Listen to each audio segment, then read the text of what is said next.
Punta naman tayo bro sa sa start mo sa music. Paano ka nag-start as a musician?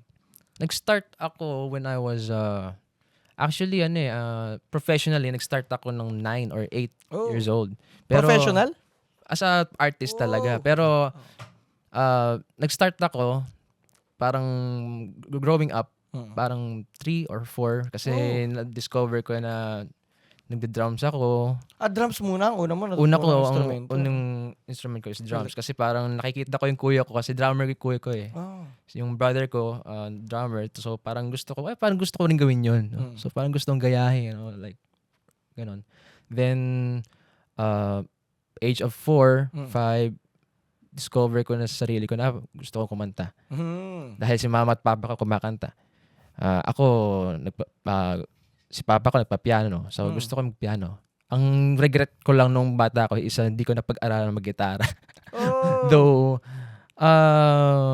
medyo may alam din pero hindi ganun usually hindi talaga proficient sa pagigitara. Pero hopefully balang araw, bagong instrument, bagong keyboard, pero keyboard talaga ang main mo no? Yeah, kahit sa pang-arrangement talagang keyboard. Sa performance, even sa performance, live performance, yun ang gano'n. Ako, ang regret ko lahat ng instrumento, hindi ko inaral na maaga.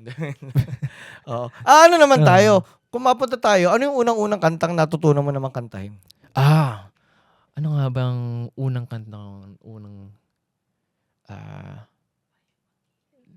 hindi yun eh, hindi. May audience tayo. Hindi. Actually, ang unang... Yung kahit natatandaan mo lang na unang-una mo nakabisado. Yung gano'n. I think sa pagkanta, Just Once. Just Once? Grabe yung bigat, James Ingram. Kasi madalas ko siya napapakinggan noon. Tapos kausuhan ng Heaven Knows, Rick Price, mga gano'n. Yun yung mga madalas ko napapakinggan noon. Sa akin nun, Greatest Love of All at saka Ben ni Michael Jackson. Yun. Michael Jackson. Michael Jackson talaga. Feeling ko alos lahat ng batang musikero, pinakanta ng mga batang kanta ni Michael Jackson. Tapos biglang pinapasample ka ng magulang mo, mag-Michael Jackson ka. Pati sayaw, no? Pati sayaw. Siyempre, lalo na pag Christmas, mamamasko ka sa ninong at ninang mo. Oy, pakitaan mo nga ng Michael Jackson. Anong pinaka-paborito mong kanta ni Michael Jackson? Top 3? Yan ang mahirap na kanta dahil super fan ako ni Michael Jackson. So, Ako rin. I think una dyan yung Wanna Be Starting Something. Pangalawa, siguro Off the Wall. Off the Wall, ako rin paborito. Off the Wall. Pangatlo, Human Nature. Human Nature talaga. Human Nature. Porcaro.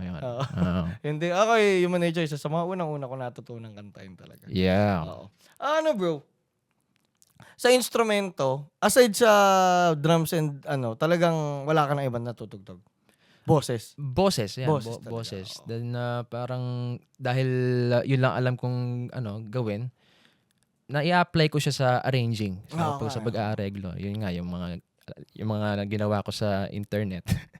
Yung nakita nyo sa YouTube. So, yun. Sobrang lupit talaga ng music ni Joe Perasin. Saka ang ganda kasi na may comedic vibe. So, parang sobrang iba niya. Sobrang kakaibang niche niya na sobrang serious musician mo. Pero you kinda do unserious music di ba? Parang yeah. Sobrang niche siya. So, para talagang sobrang nakakatuwa. Actually, lumabas na lang yung pagiging comedic ko. Parang nung pandemic na lang yun. Kumbaga, sige, bahala na sila kung anong magiging reaction ng mga tao, di ba? So, bahala na lang. Sige, you should get out of the box, di ba? Dati kasi mahihain ako eh. Totoo yun. Noong bata pa ako, pag kuwari, magpe-perform ako sa maraming tao, nahihiya ako talaga. Talagang nervous ako tapos dahil hindi ako sanay eh. Pero syempre, sinusuportahan ako ng magulang ko. Yun nga, kita ko talagang suportado ka ng shout out. Shout out. Saka kahit sa mo kasi sa music video mo na ang sarap mabuhay, nandun din parents mo na nakakatawa. Even sa recording process, sa arranging, ayan, silang sa akin. So, simula bata pala ako, sinusuporta nila ako. And then, sinasabi nila sa akin, dapat yung i-improve mo. Diba? So, nakatulong yun sa akin. Hanggang sa naging recording artist na ako nung age of 8, 9. No, so yun na. Although nervyoso pa rin ako eh. Mm. Kasi yun nga dahil di ko pa alam kung may mga times na hindi din ako personally hindi pa ako kumpiyansado dun sa performance ko. Oo. Minsan ganun eh. So kailangan ko pa mag-practice hanggang sa dumating na yung time na talagang yan. Pwede na ako sumampa sa mga gigs. Mm. Kasama ko si mom and dad ko sa mga events. Ayun. Kayo rin ang magkakabanda ng parents mo. Yeah.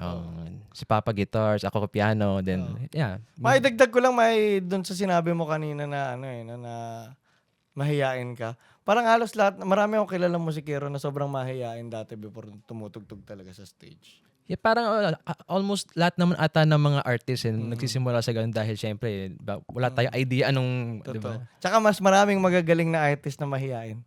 Na magugulat ka sa personality nila na pagka yung music nila, pagka sa stage, kala mo una-una nila yung stage, pero pagka sa labas na ng stage, ang hirap kausapin. No? Tawag doon. Tsaka yung sabi mo na nung wala ka ng pakialam, nung gumawa ka na ng mga comedic videos, parang ganun din eh. Halos lahat ng mga taong nakagawa ng something great, di ba? Yung parang kung kailan wala din na nila inisip yung iisipin ng ibang tao at saka lang sila nakagawa ng honest work ba? Parang Yes. nakakatawa.